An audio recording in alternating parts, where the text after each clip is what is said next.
Greetings families, welcome back once again. Thank you so much for clicking on this video. This video is about Pan Africanist. A lady called Nathalie was in Niger. She met the president. I work on the video, my family 3 times.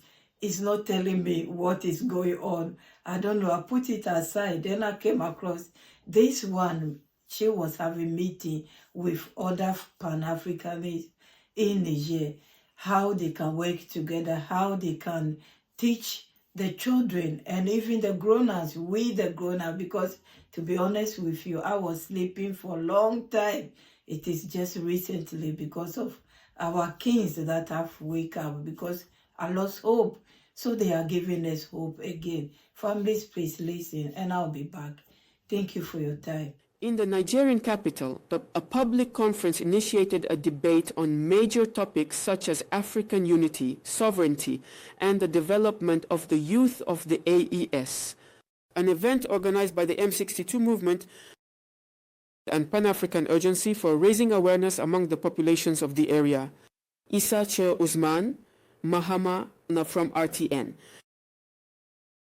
On April 18th, the Mahatma Gandhi Conference Hall in Niamey hosted a debate conference organized by the M62 movement and Pan-African Urgency.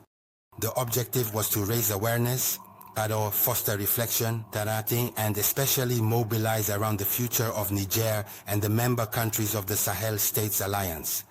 Among the voices that stood out that evening was Nathalie Yamb, an independent consultant and Pan-Africanist icon. With the power of her words and the clarity of her commitment, she denounced the divisive strategies imposed by the West. By recalling in the specific case of Niger, how do we operationalize this awareness? How do we try to sustain the gains that have been achieved? How do we reformat a model that is our own and not imposed or inherited on standards that do not correspond to our cultures, our history, or our norms? At the key moment, Abdoulaye Seydou's intervention, the national coordinator of the M62 movement and an active participant in the National Assizes for Refoundation, his call to collective consciousness aims to lay the foundations of a sovereign, just state deeply rooted in the will of its people. We are in a struggle to affirm our sovereignty carried out within a space, AES, by our 3 heads of state and with their people by their side. Therefore, it is extremely important for us to continue raising awareness among our citizens so that they realize that the fight for sovereignty is a long-term struggle, and it is a fight that will continue to face obstacles. Obstacles, particularly regarding the multifaceted strategies that imperialism has always used to divide populations, to target them through disinformation, through production gap, through many sectors. In a vibrant atmosphere of commitment, this conference has once again demonstrated that the Pan-Africanist flame does not wane. It inspires, mobilizes, and above all, carries the hope of an Africa that stands tall, free, united, and in control of its destiny. Thank you so much for listening. For them, because of these 3 leaders, they are happy to share their experiences and everything with the rest. They support them 100%. I'll put the one that she met the president at the end of this video to see if you can hear anything. I gave up on that video. I wanted to hear something from the president. I wanted to hear something from her, but nothing. But anyway, for me, seeing things like this helped me to wake up even more, because we need to be doing this, creating awareness, the politics, the agenda that has been played in our mind, in our lives. We've seen it play. They are not hiding it from us. And we cannot just sit down and be watching it. For me, like I said, I lost hope, because what's the point shouting, talking, being angry, when your leaders are doing the same thing over and over again? They are not changing anything. What's the point wasting my time? Let me just mind my own business. So I have hope, or I found hope in these leaders. I know many of you have been saying the same thing under the comment section, that they are the light of Africa right now. They are our last hope. If we let them go, if something, God forbid, happen to them, that will be it. It will be like a big shame to us. And so each and every one, we have to do our part to help them create awareness, share awareness, do whatever we can, because they have done theirs first by sacrificing their life for all of Africa. I just remember some Kenya guys, they were not happy about what is going on in Burkina Faso. Let me share a bit with you, and I will leave the link to that video channel. You can go there and watch it. Their message to those who have been disturbing our captain. Yes, this is not intentional. I just remember how I did to this. Well, I'll be back, families. Of France, we want to request you to leave alone the leaders of Africa. Ibrahim Traoré took charge when political temperatures in Burkina Faso were not okay. Corruption was at peak. Lies were at peak.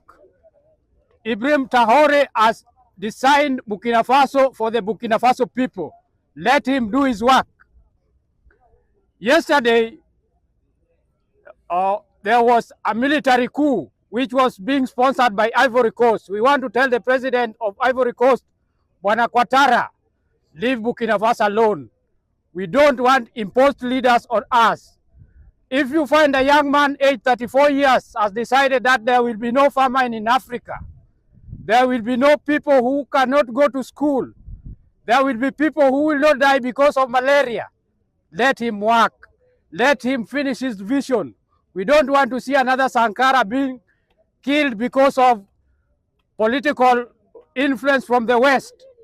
If Traoré has decided that uranium will not be used to enrich your weapons, let him use it to the best of the interests of the Burkina Faso people.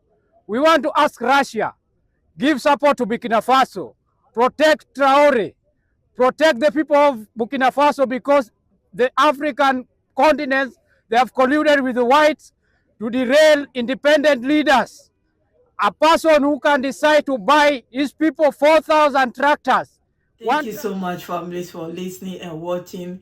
I'll give credit to that channel. I forgot, but I'll put the name there because I wasn't prepared to share it yet. They are also doing their bit. This is what all of us have to do. And for me, I'm grateful for my families here, because without you sharing this news around, sharing the videos on your WhatsApp, whatever you do to share them, I don't know where I will be. We are all trying to do our bit. Hopefully things will change this time. We can see it on the ground that things are changing. Families, I will leave you here, adding the one that I was saying. Maybe you can just look at the video that Madam Nathalie, met the president of Niger, General Abdourahmane Tiani. See you soon, families. Have a wonderful day, and may God bless you all. Let's keep praying, protecting our three. Received in an audience by the President of the Republic, Head of State, General of the Army Abdourahmane Tiani, the committed Pan-African activist Nathalie Yamb, who supports the President of the Pan-African Emergency Niger. Abdourahmane Umaru came to update the head of state on their exchange meeting with students and the populations of the Dosso regions, and Niamey on current issues. We wanted to congratulate him, and through him the entire people, for holding the assizes, which demonstrated the ability of Nigerians to take charge of their own destiny, decide what is good for them, and take responsibility for it, both for themselves and in relation to the world, which has now endowed the country with institutions that allow for a calm projection into the future. We also reported to the heads of state about the activities we have had since our arrival, which involved engaging with students and the populations in Niamey and Dosso to talk to them about various topics that might be interesting for better understanding what is happening and what will happen in the future. You know, the mechanisms to try to prevent the emergence of progress in our country are always the same ones, reused by the same people. It is good to analyze them well, to know them well, in order to avoid the traps that are set. That's what we did. Let's note that this meeting took place in the presence of Colonel Major Abdourahmane Amadou, Minister of Transport and Civil Aviation, and Dr. Suman Abubakar, Minister Chief of Staff. Of the President of the Republic, Head of State, Government Spokesperson. Ready to RTN and also Sahel Info. I'm the season. Bye-bye.